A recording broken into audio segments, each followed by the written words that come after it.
a placa que está na esquina daquela rua diz Rua de Portugal. É por ali que se vai para o vizinho Reino de Portugal, fica do outro lado da Serra do Caldeirão. Em várias cidades algarvias há ruas de Portugal. Eu estou a falar-lhes em Lolé. Como sabem, o Algarve divide-se em duas metades. O Barlavento e o Sotavento, duas metades, e Lolé, porque Lolé não é nem Barlavento nem Sotavento. Lolé é apenas Algarve, é o próprio coração do Algarve.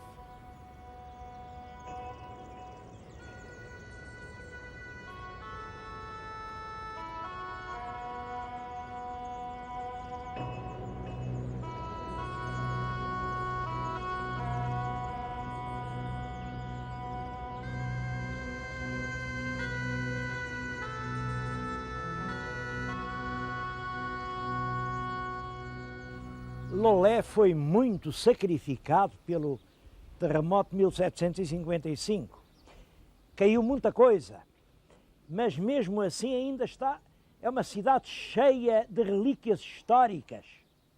Eu acho que vale a pena subir aqui ao que resta do castelo.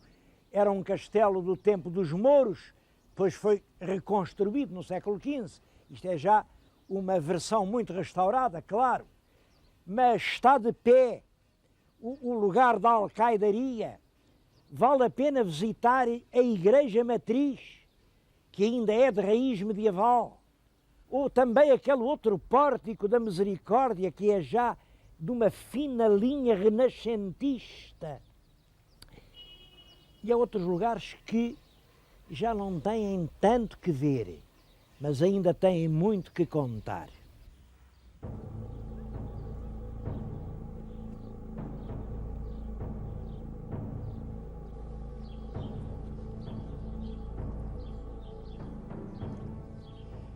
Um estudioso algarvio, Ataíde de Oliveira, publicou nos fins do século passado este livro, As Mouras Encantadas e os Encantamentos do Algarve. Ele registra aqui várias histórias que ainda eram vivas no seu tempo. Uma delas é a da Moura Cássima. Bom, é uma lenda de encantamento. As linhas gerais são estas: quando os cristãos vieram e conquistaram Lolé aos mouros, o rei mouro fugiu para a África, mas não teve tempo de levar as filhas, de maneira que deixou-as aqui, neste poço, muito bem escondidas, cantadas, à espera dele poder voltar um dia para as desencantar. Claro, o rei nunca mais voltou, mas lá conseguiu que duas das moças voltassem à sua casa. A terceira, Cássima, continua encantada aqui. É uma lenda complicada que combina vários símbolos, símbolos da Eucaristia, símbolos ligados à vida dos corsários, à vida algarvia na Idade Média. Bom, isto é tudo quanto hoje nos resta da lenda da Moura Cássima. Por enquanto, porque este lugar situa-se exatamente na fronteira que separa este reino de poesia e de lenda daquele reino de lá, da construção civil. Os prédios da Cidade Nova já chegaram até aqui. Não sei quem vai ter mais força. Se os projetos das casas que têm que se fazer, se esta relíquia do encantamento da Moura Cássima.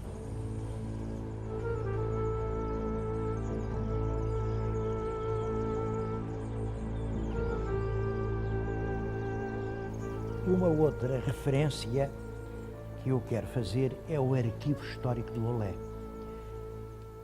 Aqui muita coisa se perdeu, mas muita coisa se conserva. Eu tenho na minha frente, nem mais nem menos, que os originais das atas das variações ainda da Idade Média, do ano de 1300 1170 e tantos, reinado de Dom Fernando. Os vereadores reúnem-se e, enfim, deliberam sobre os assuntos do interesse coletivo. Em muitos casos, estas atas têm imenso interesse, aliás, as mais antigas que existem em Portugal. Tenho aqui, por exemplo, esta ata, que alude a um problema que era de então e parece que de sempre.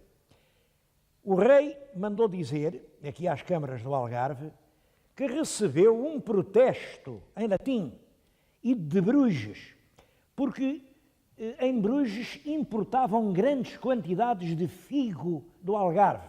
Figo, naturalmente, de conserva, passas de figo.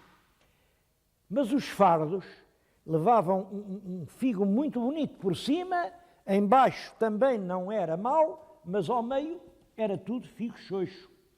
E eles ameaçam, se continuam a enganar-nos com a qualidade da mercadoria, nós não importamos mais figo do Algarve.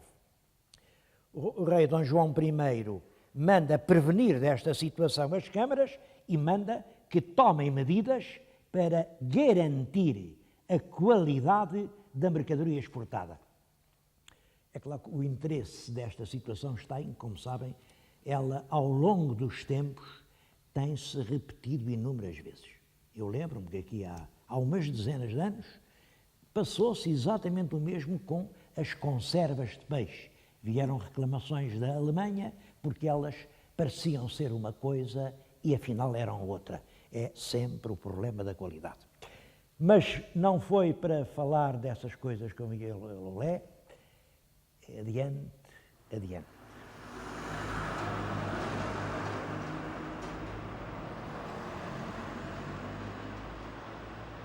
Em Lolé há muitos nomes para lembrar. Bom, mas eu tenho de escolher e há pelo menos dois que eu não quero esquecer. Duarte Pacheco e António Aleixo. Duarte Pacheco nasceu aqui nesta casa em que eu estou, como veem, isto é uma galeria de exposições, porque hoje é a Casa da Cultura de Lolé. Foi assim que Lolé resolveu homenagear Duarte Pacheco, transformando a casa em que ele nasceu num lar de cultura. Ele nasceu em 1900. 1900 é uma data marcada por um profundo sentimento de desânimo em Portugal. Tenho na minha frente vários textos que lhes podia ler. Escolho, por exemplo, este. Falecimento e falência, ruínas, montões de vergonhas, trapos de leis, cisco de gente, lama de impudor, carcaças de bancos, famintos imigrando e porcos digerindo, ladroagem, latrinagem, um salve-se quem puder, de egoísmo e de barriga. Ou esta outra, a burguesia liberal, merceeiros viscondes, paratizagem burocrática, bacharéis ao piano e advogalhada de São Bento, morgadinhas, judias, sinos, estradas, estações, inaugurações, locomotivas, religião do progresso, dizem eles, todo esse mundo de vista baixa, moralmente ordinário e intelectualmente reles, e agora liquidar numa infecta de bandada, num alcácer quibir esfarrapado de Feira da Ladra. Bom, no próprio ano em que nasce Duarte Pacheco, morreu um poeta português, o poeta do Só, António Nobre, que é autor de um soneto que ficou célebre e que acabava assim: e embora eu seja um descendente, um ramo dessa árvore de heróis que entre primos e guerras se esforçaram pelo ideal, nada me importas, meu país, seja meu amo Carlos ou Zé da Teresa, meus amigos, que desgraça nascer em Portugal. Esse sentimento é geral, mas a geração que nasce nesses primeiros anos do novo século, muitos desses homens sentem como que bruxulear um clarão nessa noite sombria. Em 1921, na noite do Ano Novo, um grande poeta escreveu este grande poema. Senhor, a noite veio e a alma é vil, tanta foi a tormenta e a vontade. Restam-nos hoje, no silêncio hostil, o mar universal e a saudade. Mas a chama que a vida em nós criou, se ainda há vida, ainda não é finda. O frio morto em cinza ocultou, a mão do vento pode ir lá ainda. Dá o sopro, a aragem, a desgraça ou ânsia com que a chama do esforço se remoça. E outra vez conquistemos a distância, a do mar ou outra, mas que seja nossa. É esse sentimento, que é o mesmo, aliás, que se sente nas estrofes vibrantes da portuguesa, que vai animar muitos homens dessa geração, a primeira geração do século. Este rapazinho, nascido aqui aos 10 anos, ou pouco mais, ficou sem pai, com uma enorme ninhada de irmãos, teve que ser explicador, matriculou-se em Lisboa no técnico, mas teve uma carreira estranha. Em 24 completava um curso de engenharia. Em 25 era chamado para ser repetidor de matemáticas gerais. Em 26 era nomeado professor efetivo do técnico. Em 27 era nomeado diretor do Instituto Superior Técnico. Em 28 era nomeado ministro da Educação Pública. Eu vou recordá-lo aqui e vou, como sabem, a figura do Duarte Pacheco tem sido muito recordada. Fizeram-lhe um monumento ao fundo da autoestrada que eu gostava de lhes mostrar. Não posso, porque se eu pedir à equipe para filmar aquele monumento, eles ficam todos atropelados.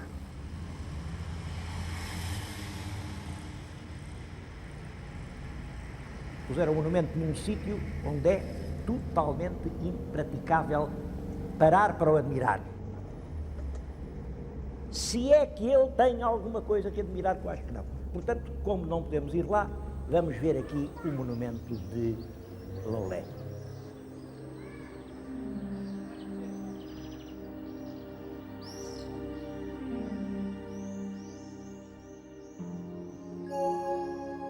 Esteve no Ministério por 3 vezes. Aos 28 anos, foi chamado para a pasta da Instrução Pública. Esteve lá apenas alguns meses, precisamente 30 semanas. E em 30 semanas a obra que ele fez foi enorme. Publicou mais de 100 de diplomas, todos sobre questões basilares. Depois volta ao governo já para as obras públicas em 32. Foi ministro das Obras Públicas de 32 a 36. Na remodelação de 36 saiu. E especula-se muito porque é que ele saiu, porque é que foi dispensado, porque ele tinha-se revelado um extraordinário realizador. Bom, eu penso que a verdade é esta. Duarte Pacheco era um homem de um grande realismo político e era um homem que não calava as suas opiniões. Ora bem, ele não acreditava nas ideias corporativas. No antigo regime pensava-se que entre um mundo de planificação socialista e um mundo de organização capitalista havia um meio termo que era o mundo corporativo. Duarte Pacheco dizia, bom, quem acreditar nisso, que fale nessas coisas, eu francamente não acredito. ele acreditava na força do mercado. E é claro, havia os grandes entusiastas que não lhe perdoaram e por isso Pacheco esteve fora do governo de 36 a 38. Mas em 38 voltou. Voltou, retoma os velhos projetos e a obra que ele fez durante esses curtos anos que vão até à morte é realmente surpreendente. Devem-se as primeiras autoestradas que o país conheceu, os primeiros aeroportos, a grande construção do técnico, a Casa da Moeda, os grandes hospitais, as reparações dos monumentos nacionais. É realmente uma obra de renovação enorme. Pessoas que o conheceram bem, contam-me lembranças que ainda têm nesses anos em que ele, saído de um governo e antes de entrar do outro, foi dar aulas no Instituto Superior Técnico. Ele era um professor por prazer, por gosto. Chegava ao técnico, sempre elegantemente vestido, usava muitas vezes um chapéu de coco, gravatas bonitas e com uma alegria enorme dizia: bom dia, meus senhores. Os alunos gostavam daquele bom dia e aí já se sabia qual era o seu gesto. Tirava do bolso um grande relógio de prata, colocava-o à sua frente sobre a secretária, depois, com o mesmo ritual, tirava o bilhete do elétrico que o tinha trazido até ao técnico e nas costas do bilhete tinha o plano da lição. Era professor de matemáticas gerais, ia escrevendo a lição no quadro em grandes esquemas e às vezes ele próprio, encantado, dava um passo atrás e olhava para o quadro preto e dizia, os alunos ouviam-lhe dizer: que beleza, que beleza. Era um homem que acreditava em tudo quanto fazia. Quando um professor é capaz de dar uma aula e olhar para a sua própria aula e dizer: que beleza, que beleza, podem crer que é um grande professor. Outros amigos eu conheci ainda, o velho Joaquim Marques, que era o motorista do carro em que ele morreu, dizia-me: não, o senhor ministro, a frase que ele dizia mais vezes era: mais depressa, mais depressa. Mas alunos, colaboradores do Ministério diziam: não, não, não. O que ele dizia a cada passo era: adiante, adiante. Se havia uma pequena falta, iam explicar, ele dizia: adiante, adiante. Se chegava a uma terra, vinham as autoridades com discursos e ele dizia delicadamente: adiante, adiante. E constantemente: adiante, adiante. Ele tinha a preocupação do tempo perdido. Foi um homem que lutou para recuperar o imenso atraso que sentia haver no seu país. Mais depressa foi, dizia ele ao motorista, quando em novembro de 1943 ia do Alentejo para Lisboa, e ele tinha pressa, queria chegar a horas. Havia um Conselho de Ministros que era da maior importância. Estávamos no fim da Segunda Grande Guerra Mundial. Naqueles meses, antes do desastre, tínhamos assistido à grande derrota do exército alemão em Stalingrado, à invasão da Sicília pelos americanos e à prisão do Mussolini, à derrocada da frente alemã na Tunísia. Era evidente que os aliados iam ganhar a guerra. É justamente em outubro que Portugal anuncia a concessão de bases aos americanos nos Açores e vão-se fazer as grandes manobras que, no fundo, são uma mobilização.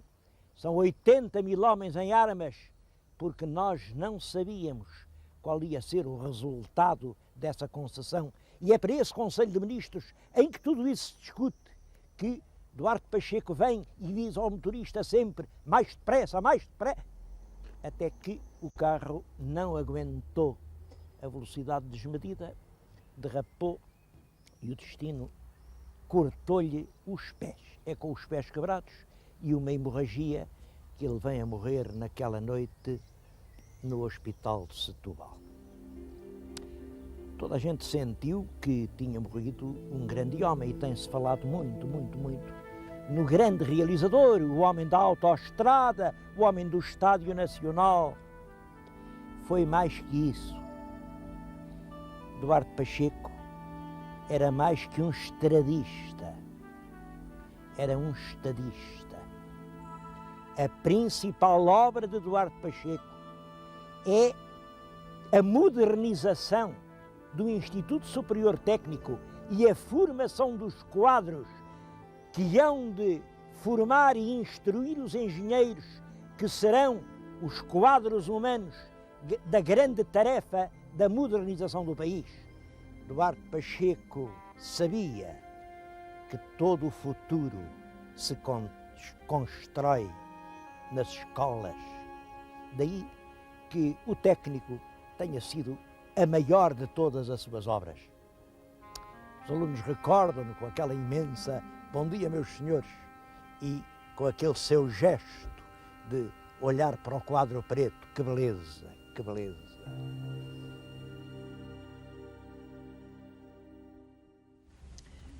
Não estamos no Chiado, continuamos em Loulé.